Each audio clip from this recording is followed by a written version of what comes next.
네, 안녕하세요. 캐스터 이은주입니다. 간밤에 있었던 암호화폐 소식들 전해드리도록 하겠습니다. 네, 작년부터 우리 업계에 굉장히 유명한 암호화폐 분석가로 위치해 있던 분이죠. 이 플랜비. 이제는 우리 시장에서 양치기 소년으로 불리기도 합니다. 작년에 비트코인이 10만 달러를 무조건 돌파한다라고 강하게 주장을 했지만 이 8만 달러 선에서 이 가격이 꺾이자 그대로 물매를 맞게 됐었는데요.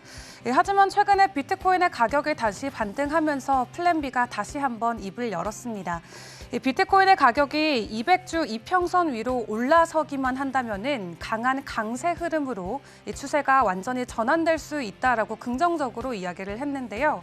지금 비트코인 정확히 그 지점에 와 있습니다. 이틀 전부터 올랐던 코인 가격, 지금 비트코인이 23,000달러 위까지 다시 재돌파를 해줬거든요. 이 선을 넘기만 하면 뭔가가 이루어질 것만 같은 그림이 그려지고 있는데 업계 전문가들 그리고 외신들은 현재 우리 시장 상황 어떻게 풀이하고 있는지 함께 살펴보도록 하겠습니다. 우선 코인 마켓캡을 기준으로 전반적인 암호화폐 시가총액 다시 1,000억 달러를 다시 재돌파해 줬습니다.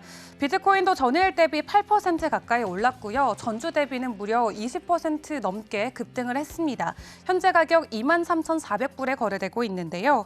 이렇게 비트코인이 23,000달러를 넘어서면서 약 한 달 만에 최고가를 경신을 하자 이 업계에서도 이를 두고 상승 원동력 그리고 향후 배경에 대한 이 업계 분석이 지속적으로 엇갈리고 있습니다. 좀 긍정적인 이슈들 먼저 살펴보자면요. 이 코인데스크의 에드워드 모야 오완다 수석 시장 분석가는 이 세계 경제가 가까운 장래에도 견실한 기반을 유지할 가능성이 보인다면서 이 가상자산에 대한 투자 심리 자체가 개선되고 있다라고 긍정적이게 풀이하고 있습니다. 또 앞으로 이 가격대로 비트코인이 2주 동안 안정세를 유지를 해준다면은 이번에 크립토 겨울이 드디어 끝날 수 있다라고 이야기를 했고요. 그런 한편 비트코인의 가격과 관련해서도 여전히 23,000불을 넘어서는 이 현재 지점에서 많은 분석가들이 모멘텀의 변화 자체가 목격이 되고 있다라고 이야기하고 있습니다. 한마디로 전반적인 장세가 굉장히 강한 상승으로 돌아서고 있다라고 이야기하는데요. 지난 몇 달 동안 19,000달러에서 22,000달러 박스권에 갇혀있던 비트코인이 시원하게 23K 위로 올라와 주면서 이제는 투기적 모멘텀이 다시 되살아날 가능성도 있다라고 긍정적이게 풀이하고 있습니다. 그런 한편 여전히 비트코인의 가격을 부정적이게 전망하는 이 업계 전문가들도 있는데요. 지금의 반등이 말 그대로 진짜 반등이 아니다라고 이야기를 하는 겁니다. 해당 이유로는 비트코인의 숏 포지션에 물린 물량을 다시 한번 이야기를 했는데요. 지난 한 달 동안 비트코인 숏 포지션에 이 매도를 걸었던 투자자들이 무려 1,500만 달러를 유입시켰다고 합니다.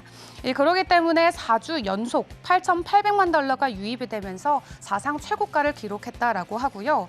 또 온체인 데이터 분석업체인 크립토컨트 또한 이 가상자산의 시가총액을 전체 스테이블 코인의 시가총액으로 나눈 지표인 SSR 지표를 분석을 해보자면은 현재 해당 부분이 저점 구간에 도달해 있기 때문에 잠재적인 매수 압력이 여전히 우리 시장에는 리스크로 존재한다라고 분석을 했습니다. 그렇지만 여전히 비트코인 강한 상승 흐름 보여주고 있기 때문에 현재 구간에서 앞으로 어느 정도까지 가격 상승이 일어날 수 있을지도 많은 분들이 궁금해하실 것 같은데요. 비트코인 가격과 관련된 예상 전망치도 나왔습니다. 비트코인이 이번에 23K를 돌파해 주면서 다음 목표가로는 26K가 현재 시장에서는 이야기가 되고 있습니다. 현재 비트코인이 완전한 상승 채널로 돌아섰다고 분석을 하면서 기존의 고점과 저점을 모두 높여주고 있는 단계라고 분석을 했는데요. 그렇기 때문에 전형적인 상승 추세다라고 분석해 볼 수 있다라고 합니다. 이미 23K를 넘었기 때문에 다음 고점인 26K까지 도달해 줄 수 있을지도 지켜봐야 될 것 같습니다. 다음으로 이더리움 보도록 하겠습니다. 훨씬 더 큰 폭의 상승세 보여주면서 정말 강한 상승 흐름을 견인하고 있는 대장주죠. 이더리움이 전일 대비 4% 올랐고요. 전주 대비는 현재 무려 50% 가까운 상승률 보여주고 있습니다. 현재 가격도 1,500불 이상 오르면서 굉장히 긍정적인 가격대를 이어가고 있는데요.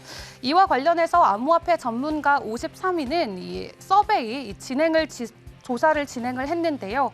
올해 말까지 이더리움의 가격이 1,700달러까지도 오를 수 있다라고 예상하고 있다고 합니다.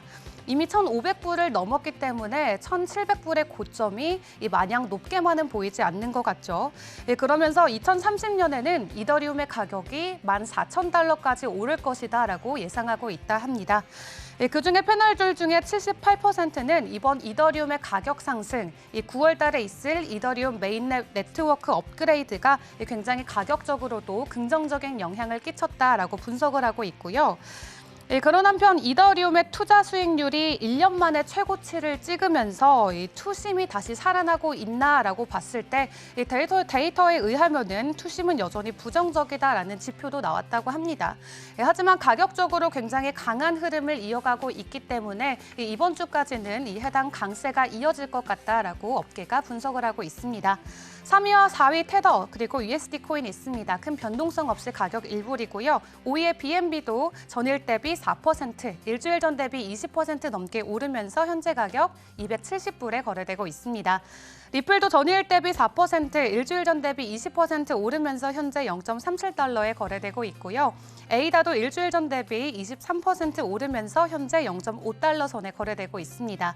파리아 바이낸스 USD 전일 대비 큰 상승폭 없이 가격 일불에 고정돼서 거래되고 있는 모습 확인해 보실 수 있고요. 이 솔라나도 큰 폭의 상승 흐름 지속적으로 이어가지고 있습니다. 전일 대비 13%, 일주일 전 대비 40% 가까이 오르면서 현재 가격 45불이고요. 도지코인도 전일 대비 5% 오르면서 현재 가격 0.06달러에 거래되고 있습니다.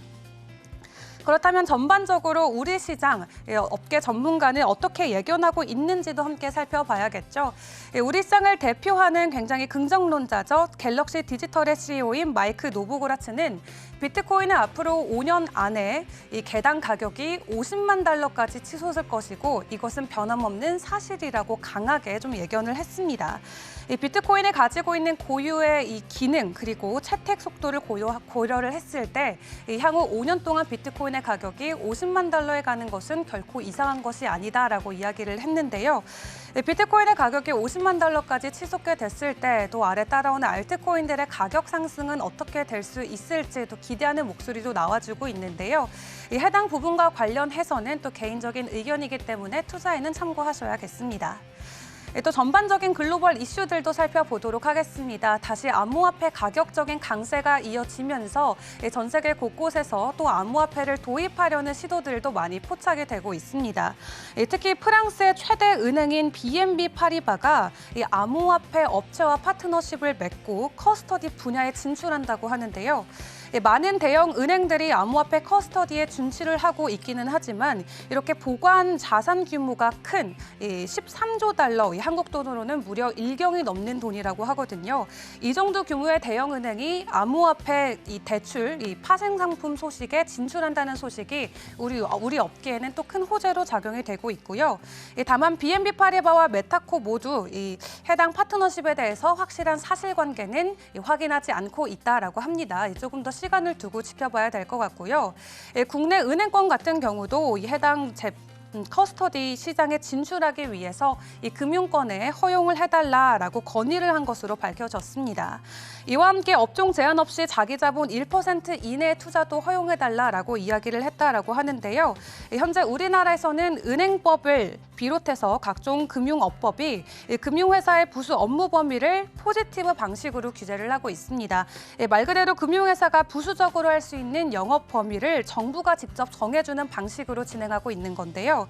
금융권은 할 수 없는 영업만 규율하는 네거티브 방식을 주장해 왔으나 은행권은 우선 이 포지티브 방식 하에서 부수 업무 확대를 건의해오고 있다라고 합니다.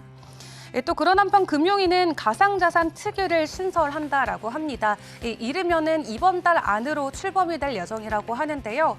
점점 커져가는 가상자산 규모로 인해서 이 정부에서도 발빠른 조치를 하고 있는 모습입니다. 지금까지 전반적인 암호화폐 시장 상황 전해드렸습니다.